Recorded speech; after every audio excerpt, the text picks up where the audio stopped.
आप देख रहे हैं जय भारत टीवी। 5 राज्यों के चुनाव चल रहे हैं। मिजोरम में वोटिंग पूरी हो चुकी है। छत्तीसगढ़ में एक फेज का चुनाव, उसके बाद राजस्थान, मध्य प्रदेश और उसके बाद तेलंगाना। फिर 3 तारीख को रिजल्ट सामने। हालांकि इंडिया अलायंस अलग अलग अपना चुनाव लड़ रहा है। समाजवादी पार्टी के सुप्रीमो अखिलेश यादव के भी कुछ बयान आए हैं। दूसरी तरफ बीजेपी का कहना है कि फूट पड़ चुकी है लोकसभा चुनाव से पहले। क्या इंडिया गठबंधन टूटने वाला है? कई तरह के सवाल हैं। कांग्रेस की सीटों को लेकर है कि इंडिया अलायंस में क्या होगा, यूपी में कितनी सीटें लड़ेंगी, तमाम सवाल हैं। उस सब के बीच में 5 राज्यों को लेकर कांग्रेस कहां पर खड़ी है, इस पर चर्चा करने के लिए हमारे साथ कांग्रेस की राष्ट्रीय प्रवक्ता सुजाता पॉल इस वक्त मौजूद है। मैम, क्या है 5 राज्यों का जो ओपिनियन पोल कहें कि सर्वे कहें, उसमें दिखाई दे रहा है कि राजस्थान में तो कांग्रेस जा रही है, मध्य प्रदेश में आ रही है, छत्तीसगढ़ में भी आ ही जाएगी, तेलंगाना में भी थोड़ा ठीक ठाक दिखाई दे रहा है। क्या आप तक खबर है? देखिए, जो भी सर्वे या ओपिनियन पोल है वो आखिरी फैसला नहीं होते। चुनाव के रिजल्ट का इंतज़ार करते हैं। 3 दिसंबर को कांग्रेस पार्टी 5 राज्य में आ रही है और वो इसलिए क्योंकि जिन 3 राज्यों में हमारी सरकारें 3 राज्यों में थी और जिसमें 2 में रह गई, वहाँ के लोग जो हैं वो कांग्रेस को समझते हैं, वो जानते हैं कि कांग्रेस क्या है। और मैं ये इसलिए कह रही हूँ कि राजस्थान से अगर शुरुआत करें तो राजस्थान में सिलेंडर मिल रहा है 500 रुपये का। प्रधानमंत्री जाके कह रहे हैं 600 रुपये का सिलेंडर उज्ज्वला वालों को मिलेगा। तो जहाँ पे सबको 500 का मिल रहा है, वहाँ 600 का सिलेंडर कौन खरीदेगा भाई? और फिर वो कह रहे हैं कि मैं 5 लाख रुपए का आयुष्मान बीमा दूंगा स्वास्थ्य के लिए। और वहाँ पे चल रही है चिरंजीवी योजना, जिसमें 25 लाख रुपए का जो बीमा है वो लोगों को मिल रहा है। तो मुझे बताइए कि प्रधानमंत्री जी की दुकान कैसी चल रही है? वो केवल रेवड़ी बांटने का काम कर रहे हैं, मतलब उनकी वाली। और हम जन कल्याण का काम करके दिखा चुके हैं। 25 लाख रुपए का बीमा दे चुके हैं, लोगों की स्थिति बहुत बेहतर कर चुके हैं और इसी कारण से राजस्थान में सरकार रिपीट होगी। भारतीय जनता पार्टी की बात कर लेते हैं। वहाँ तो उन्हें यही नहीं पता कि उनका नेता कौन है, क्योंकि प्रधानमंत्री जी इतने अहंकार में आ गए हैं 9-9.5 साल के बाद कि उन्हें लगता है कि मुख्यमंत्री का चुनाव भी उन्हीं के चेहरे पर लड़ा जाए। मगर आपने नोटिस किया होगा कि वो ज़्यादा दिखाई नहीं दे रहे हैं इस वक्त। पहले दिखाई दे रहे थे मगर वो सब बैकफायर करने लग गया। तो ये बात साफ हो गई है कि उनकी लीडरशिप में लड़ाई चल रही है। वसुंधरा जो राजे हैं वो उनकी सबसे बड़ी नेता हैं राजस्थान की, उनको नकार दिया गया है। वहाँ पर आपको यही नहीं पता कि कौन मुख्यमंत्री बनना चाहता है, कौन मुख्यमंत्री नहीं बनना चाहता। एक पत्थर हटाइए तो एक बंदा निकल के आ जाता है मुख्यमंत्री बनने की रेस में। राज्यवर्धन राठौर हो या शेखावत जी हो या तमाम इनके नेता आधो के तो नाम भी आपको याद नहीं होगा। मज़ेदार किस्सा बताती हूँ। सीपी जोशी नाम के एक व्यक्ति जो भाजपा में है वो उनके प्रदेश अध्यक्ष है और सीपी जोशी ही कांग्रेस के बड़े नेता और स्पीकर हैं। जानते हैं आप, जब पोस्टर लगाते हैं भाजपा वाले, उसमें हमारे वाले सीपी जोशी जी की तस्वीर लगा देते हैं। तो ये तो बताता है कि उन्हें अपने प्रदेश अध्यक्ष की या तो तस्वीर पता नहीं होगी कैसी दिखती है, असली में कैसे हैं, या असली में देखा नहीं, और उनको लगता है कि इस सीपी जोशी के नाम पर हमें वोट मिल सकते हैं। तो हमारे तो हर क्षेत्र में नेता हैं और अशोक गहलोत जी का तो जो काम है वो आपने भी देखा, हम सब ने देखा। प्रधानमंत्री ने पूरी कोशिश करी है अपने पूरा तंत्र इस्तेमाल करके सरकार को गिराने की, वो कामयाब नहीं हो पाए। आखिर में ईडी को भेजना पड़ा, लेकिन कामयाब तब भी नहीं हो पाएंगे क्योंकि जनता जानती है कि उन्हें किसे चुनना चाहिए अपनी बेहतरी के लिए, अपने लिए अच्छे स्कीम्स, अच्छी योजनाओं के लिए, जिनका उदाहरण मैं दे चुकी। अब आ जाते हैं मध्य प्रदेश में किसकी सरकार थी? कांग्रेस की सरकार। कांग्रेस की सरकार जो डिलीवर कर रही थी उसमें किस तरह से सेंधमारी करी गई। और ठीक है, हमारे यहाँ जिसके ऊपर हमने बड़ा भरोसा किया, आज ये पता है कि उसने धोखा दिया। आखिर में जिसके परिवार ने रानी झांसी की रानी को धोखा दिया हो, उनसे यही उम्मीद करी जा सकती है जिनको इतना मान सम्मान कांग्रेस पार्टी में दिया गया। आज आप देख रहे हैं कि उनकी कैसी हालत रहती है। तो मध्य प्रदेश में व्यापम घोटाले से लेकर पटवारी पेपर लीक के मामले से लेकर जो हमारी आंगनबाड़ी बहनें हैं वो सड़कों पे है, और मैंने जब उनसे बात करी तो मैं उनकी तकलीफ को समझ सकती थी कि वो धूप में बैठी हुई हैं, बारिश में बैठी हुई हैं, मगर उनकी कोई सुनता नहीं। और पूरे राज्य की ये बात है। दलितों को देख लीजिए, आदिवासियों को देख लीजिए, दलित के ऊपर पेशाब करता हुआ एक व्यक्ति दिखता है, मगर उसके साथ क्या कुछ हुआ, उसके घर का एक छज्जा सा तोड़ के बता दिया जी हमने कार्रवाई करी। तो जो दलित समाज है वो भी जानता है कि आपके साथ क्या हो रहा है, आदिवासी भी जानते हैं कि आपके साथ क्या हो रहा है, आपको आपके अधिकार नहीं दिए जा रहे। आदिवासी जो है वो मूल निवासी है भारत का, और उन मूल निवासियों के साथ आज क्या किया जा रहा है उसका उदाहरण एक शब्द में है, वनवासी। ये सरकार उन्हें बार बार वनवासी क्यों कहना चाहती है? वो वनवासी नहीं है, वो आदिवासी यानी कि यहाँ के पहले हकदार हैं, अपनी ज़मीन के पहले हकदार हैं। उनकी ज़मीन को उनसे छीन कर अपने जो बड़े इंडस्ट्रियलिस्ट मित्र हैं, उद्योगपति दोस्त हैं, उनको देना चाहते हैं प्रधानमंत्री जी। और शिवराज चौहान जी के कार्यकाल में हमने केवल भ्रष्टाचार देखा है। जितने समय का उनका राज नहीं, उससे ज़्यादा तो उनके हुए हैं घोटाले। अब अगर आप देखते हैं वहाँ पर नरेंद्र तोमर जी के बेटे का वीडियो जो वायरल है, जिसमें वो 100 करोड़ किसी से ले रहे हैं और 29 करोड़ कहीं और से आ रहे हैं।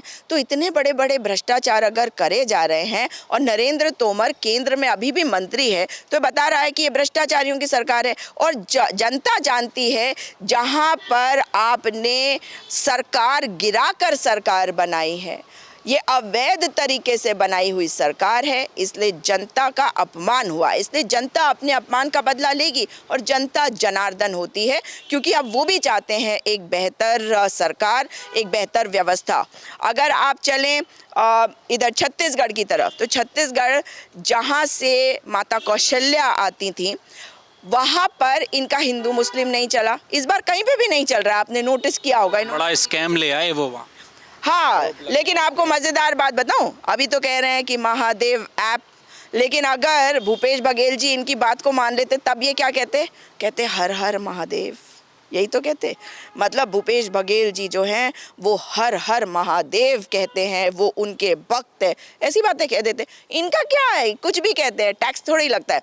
लेकिन जो आप जिस बारे में बात कर रहे हैं उसका मैं आपको बता दूं कि दिसंबर 2022 में छत्तीसगढ़ की पुलिस ने गूगल को लिखा था कि इस ऐप को आप हटा दीजिए। तो गूगल प्ले स्टोर से उस ऐप को हटा भी दिया गया था। तो ये क्या बता रहा है कि वहाँ कार्रवाई हो रही थी। और अमित शाह के चैलेंज को तो एक्सेप्ट करा ना मुख्यमंत्री भूपेश बघेल जी ने।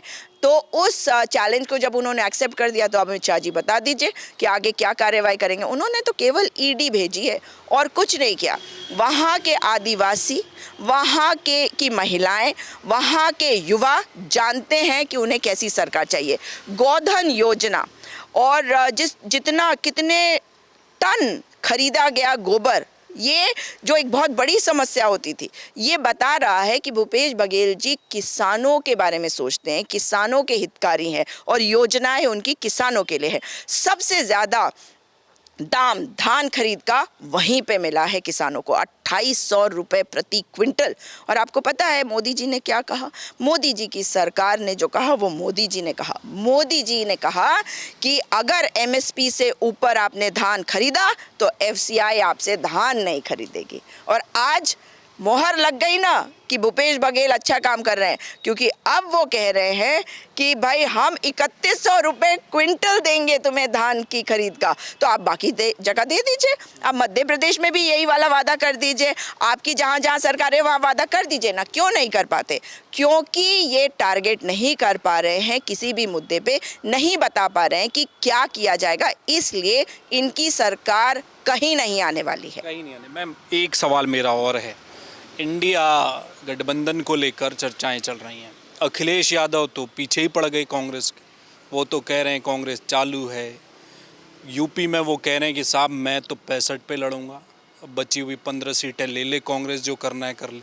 ये हो क्या रहा है? चर्चाएं ये हैं सियासत में कि इंडिया जो गठबंधन बनने से पहले क्या टूट रहा है क्या?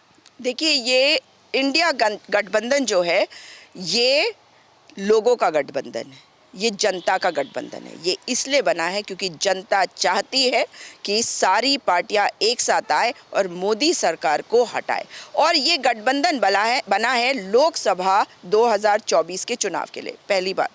दूसरी बात ये कि जहाँ जहाँ अन्य पार्टियां चुनाव लड़ रही हैं, हमने तो पहले भी कभी उनको रोका नहीं, तभी तो लोकतंत्र स्थापित हुआ। हमने तो नहीं कहा कि भाजपा मुक्त भारत होना चाहिए, तो हम कैसे कह देंगे कि आप मुक्त भारत होना चाहिए या अखिलेश यादव जी की पार्टी समाजवादी पार्टी मुक्त भारत होना चाहिए। हम नहीं कहते ये सब बातें। और हम एक संघीय ढांचा है, India is a union of states. इसलिए ज़रूरी है कि लोग भी इस बात को समझे कि लोकतंत्र एक पर्व है और लोकतंत्र का सबसे बड़ा पर्व जो है वो होता है चुनाव। और चुनावों में जितने ज़्यादा लोग आते हैं उतना ही बढ़ता है लोगों का सम्मान, क्योंकि आपको उतनी चॉइसेस मिल जाती हैं। मगर राज्यों में चाहे अखिलेश यादव जी कुछ भी बोल रहे हैं और चुनाव है तो उनको बोलने का अधिकार है, हमें उनसे कोई दिक्कत नहीं है। भाई, हम दिल्ली में विरोध नहीं कर रहे हैं आम आदमी पार्टी का, मगर आम आदमी पार्टी हिस्सा है ना इंडिया अलायंस का। शब्दों का तो चयन कर रहे हैं ना, कल के दिन फिर इंडिया की बैठक में एक साथ बैठेंगे तो किस मुंह से बैठेंगे? वो कह रहे हैं चालू है कांग्रेस, तमाम तरह के आरोप लगा दे रहे हैं। देखिए, अगर उनके मन में कोई देखिए, मैं तो उनके मन को पढ़ नहीं सकती, मैं उनकी प्रवक्ता तो हूँ नहीं, लेकिन अगर उनके मन में कोई संशय भी होगा तो उसको भी हम बिल्कुल, हम लोगों की सुनते हैं। हम खड़े होकर ये नहीं कहते जो मैंने कहा वही होगा, जैसा मैं कहता हूँ वैसा ही होगा, ऐसा नहीं है। तो हम लोगों की सुनते हैं और आपस में बातचीत करके निष्कर्ष निकल के आ जाएगा। 3 तारीख के बाद फिर आगे की रणनीति? आगे की रणनीति है कि भारतीय जनता पार्टी को हटाना है, क्योंकि देश को बचाना है, लोकतंत्र को बचाना है, संविधान को बचाना है। और ये बहुत ज़रूरी है अपने युवाओं के लिए, अपनी बहनों के लिए, उन 81 करोड़ लोगों के लिए जिनको ये कहते हैं कि उन्होंने निर्भर कर दिया है मुफ्त के राशन पे। हम थे तो कहते थे कि लोग आत्मनिर्भर बने और लोग अपना काम कर सके, नौकरी पा सके। नौकरियाँ आज जो ख़त्म कर रहा है उसको हटाना है, क्योंकि उन नौकरियों को वापस लाना है। जो बच्चे एग्ज़ाम की तैयारी करते थे सेना में जाने के लिए, आज वो सड़कों पे। आपको बताऊं कि एक ग्रुप बच्चों का वो बिहार से पैदल चल रहा है दिल्ली की ओर कि जो एग्ज़ाम कैंसिल कर दिए गए अग्निपथ योजना लाने के बाद उसको दोबारा से करवाया जाए, उस प्रक्रिया को आगे बढ़ाया जाए। मगर सुनेगी ये सरकार? नहीं सुनेगी। क्या ओल्ड पेंशन स्कीम को ये लाएगी सरकार? नहीं लाएगी। इसलिए ये सारे मुद्दे जो हैं इनको धरातल पे उतारने के लिए भाजपा की सरकार को हटाना एकमात्र लक्ष्य होगा और मछली की वो आंख केवल यही रहेगी।